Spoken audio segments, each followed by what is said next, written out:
Hey guys, how's it going? This is Natinator, and welcome to another Creepypasta reading. This is an interesting little story titled, The Tea Lady. Now as always, turn out the lights, get comfortable, and let the story begin. On the very first day that Sam walked home as a mature teenager, the sky was overcast and the air wore a chill. At 14 years old, Sam was at the age where independence called her name at every opportunity, and as her mother had finally approved her desire to walk home from school without parental company, not even the cold could do away with Sam's good mood.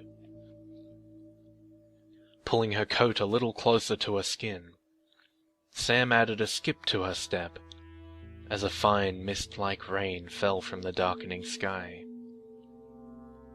The trip home, when by her mother's side, usually took a good hour, as the woman liked to save money wherever she could.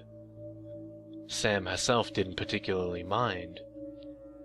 She liked the walk, and today she had already decided that she would take that shortcut, the one she passed every school day. Sam had always wanted to take the aforementioned shortcut. It went through a towering woodland before passing a clustered array of the town's farming fields. She knew this from her mother, who firmly declined every single one of Sam's requests to take the shortcut. "It's dangerous," she had said. "I heard Susie's lass tripped and broke her arm in there. It's best we just stick to what we know." Well, she couldn't say no now, and even though Sam loved her mother dearly, Sam's curiosity was just too strong. She turned off toward the woodland as soon as the opportunity arose. Confident that she would be able to find her way once out of the woodland, Sam sucked in a breath, once faced with the dirt path leading in. She tried to ignore the shivers skimming over her skin. She was 14 now. 14. That meant she was a big kid, and big kids don't get scared. Not of stupid trees or of annoying rain, and certainly not of the dark. For good measure, though, she turned on her phone's torchlight. She wouldn't want to trip after all. Once in the woodland, Sam found that it wasn't that scary. It wasn't that dark either. Only an absolute idiot would get lost there, definitely. Her breath formed brisk clouds in front of her face. Sam shone her light on the trodden dirt path, illuminating broken branches and small drooping plants. She would just keep on walking, following the path until she was out of there. No problem at all. Only the air. Sam couldn't say exactly when it happened, but for lack of a better word, the air was dead. No more misty rain or cold chill. It was like the air around her had just died. It lay heavily around her shoulders, like a thick woolen blanket. Sam's heart race picked up, and she warily looked around. Still surrounded by trees, Sam quickly decided that perhaps, maybe she shouldn't have come this way.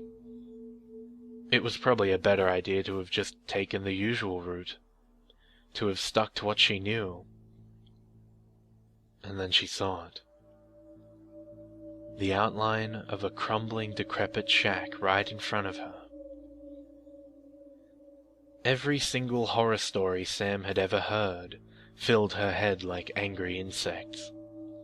The shack was creepy and stood alone in silence. Dead air forgotten. Sam slowly looked left and then right. Her heart was racing. Nothing. She stepped forward, No monster or beast ran out to greet her. She stepped forward again. She wasn't eaten by a zombie. She stepped forward yet again. No scary old troll came out to attack her. Oh, well, of course not.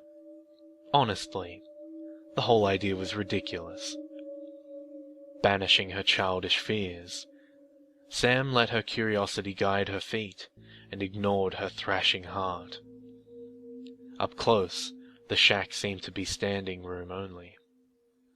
Perhaps it held old brooms and cobwebs. Certainly not childish things, like lost treasure, hidden underground paths, and unimaginable mysteries. That would be ridiculous. Her hand on the handle to the shack. Sam counted to 3 and firmly dismissed her childish hopes and fears once and for all. Big kids were cool and rational, and so she would be cool and rational too. The shack would be tiny, filled with dirt and woodworms and gold? Against every rational thought in her head, Sam stepped into a gigantic, towering golden room, fully decorated with a deep red carpet at her feet. Her mouth opened in a startled gasp. Sam's feet moved further into the shack. The door shut behind her with a gentle click. The wallpaper was host to soft gold flakes against a light yellow background. They swam, actually swam, right around the length of the wall like tiny little fish, each leaving trails of golden dust that would follow the fishy flakes for mere moments before evaporating into nothing. Handcrafted oak furniture and plump cushion-covered sofas adorned the floor, along with thick old bookcases and large mysterious boxes, and from the ceiling floated an entire solar system of glittering stars and planets. The room, quite bluntly, was magical. Every potential cynicism and critical thought was destroyed in Sam's head, leaving only her childish wonder and awe. It was all illogical, impossible, but Sam never felt more amazed or at ease in her life. Making her way to the nearest free space, Sam placed her index finger on the wall, grinning as the gold flakes swam around her finger at varying speeds. She giggled as 1 or 2 dared to curiously nudge her fingernail before they darted away. "They're all so curious, my babies." Sam jumped and swiveled around in time to see a young woman step forward from thin air. She mustn't have been older than 25, slightly chubby in the face and smiling kindly. Sam was quickly sure that the woman may well have been the prettiest in the world, as if it was a fact. The beauty of the room paled in comparison to her, and it was as if the sun itself would second to the radiance of that peaceful and kind expression. The lady stepped forward, and her eyes crinkled with her smile. Gold flakes like those on the walls floated behind her irises, and gold hair cascaded past her shoulders, curling around her face. Her knee-length dress was covered in twinkling stars, and Sam couldn't help but feel it was like the woman was something of a finishing touch to the beautiful room, like a painting. "Where is this?" Sam breathed. The woman chuckled, and her voice was warm and sweet. "My home, welcome. I was hoping someone would stop by. I must be extra lucky today." Oh, Sam said. Perhaps the woman was new, a neighbor. But she lived in such a horrid old shack. And what about the magic? Witches had magic, but they were old and warty, not young and beautiful. Sam quickly began to feel awkward just standing there in her daze, but she soon found herself being steered toward one of the plump sofas. The material sunk under her weight.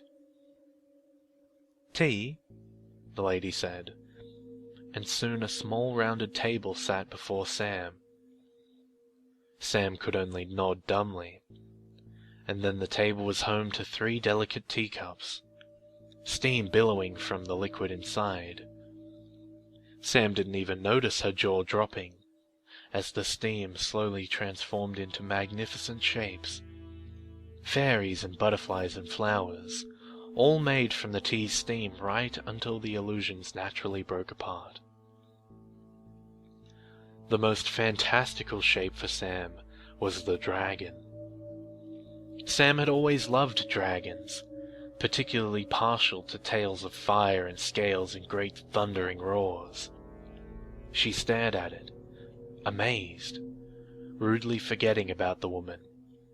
Before she knew it, the tea was gone, and so were the illusions. It was only then that Sam found herself questioning, why are there 3 cups? The woman's smile grew wide and slightly unnerving. "So there was enough for everyone. It's getting late, dear, but please come again. Tomorrow if you can.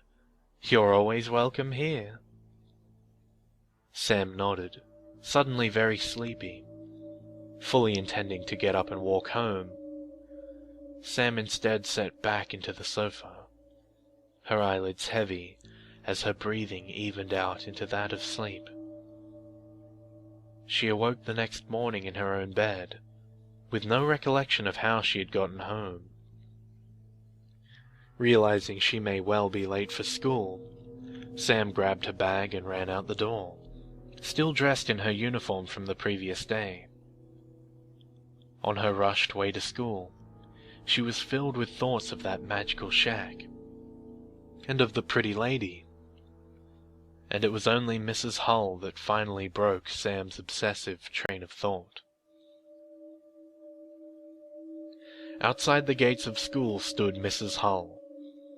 She was well known in the small town, and Sam remembered visiting her more than once, though for what she couldn't recall. That day Mrs. Hull was looking blankly towards some unknown middle distance, and didn't even blink when Sam curiously waved a hand in front of her face. You okay?" Sam asked. She almost didn't expect a response, until Mrs. Hull opened her mouth. "Something's missing." Mrs. Hull's voice was quiet and unsure. Sam quickly felt nervous. Mrs. Hull then began to walk away, her movements stiff and robotic. Sam didn't stop her. For the rest of her school week, Sam would walk by that mysterious shack and have tea with the woman, who soon Sam dubbed the Tea Lady, as the woman in question constantly avoided the subject of her name. When Sam wasn't there, she yearned otherwise, and when she was there, she lived for the visions in the tea's steam, and most of all, the beautiful wispy dragon. Each time the tea would provide different shapes of soldiers and bunnies, and jewels and vehicles, but there would always be that dragon, swooping and twirling and playfully pecking Sam's nose. Sam never said much to the tea lady. Neither individual had a lot to say. Sam would just sit in front of the tea provided, and the tea lady would wait patiently. The strange thing was, as the tea steam soothed Sam's mind, that sometimes she heard things. It was as if it was all miles and miles away. Thumps, and sometimes even what seemed like screaming. The dragon was the only thing keeping Sam from panicking. There would always be 3 cups, and on some occasions more.